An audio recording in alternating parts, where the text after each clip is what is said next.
Right, okay, when you're ready. Okay.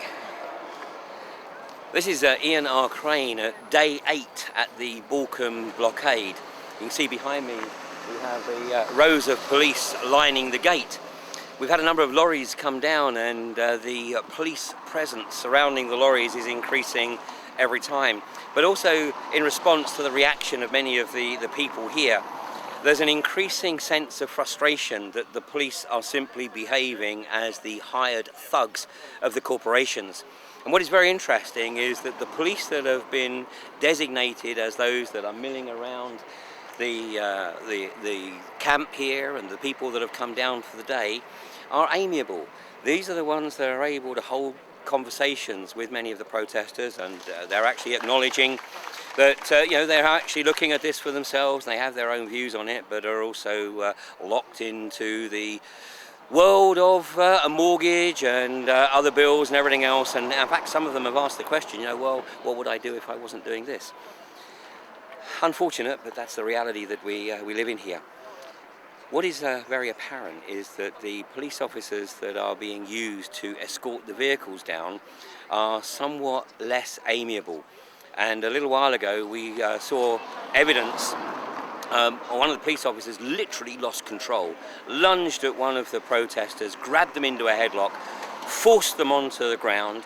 Other police officers immediately surrounded the arresting officers and were trying to prevent people from filming what was going on. So there's no question that the sense of frustration and unease is increasing on both sides.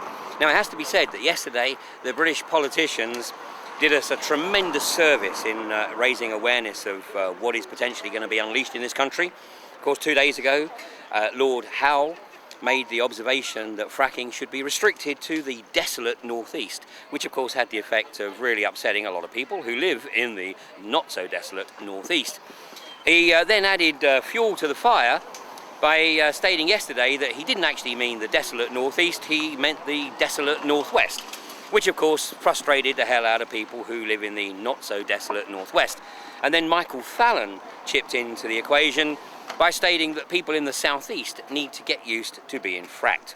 Now, the bottom line is that the people that are here right now, the people that are camping and intend to be here on a permanent basis, and the increasing number of people that are coming down on a daily basis. They're coming down on the train from London, they're getting here about 10:30, and then they're staying through the day to add their support. This is Middle England. This is not the usual suspects of Occupy or Climate Camp, or even necessarily some of the more formalised anti-fracking groups. This is Middle England that understand that if this process is unleashed on their community, it will contaminate their water, their soil, and their air.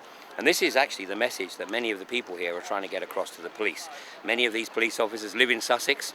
Many of them, of course, have families. And effectively what they're doing is they're helping the corporations establish their agenda to make large tracts of this country uninhabitable. This is going to be a long game. It has legs, but what it needs is more and more people to demonstrate their support for those who are here at the Balcombe Blockade. Failure to act now means that this abomination will be unleashed on their community, or beneath their community, at some juncture in the not so distant future. We have a very narrow window of opportunity, maybe 6 months, to stop this from happening. So get your butts down to Balcombe and do it now. This is Ian R. Crane at Balcombe on Thursday, the 1st of August 2013.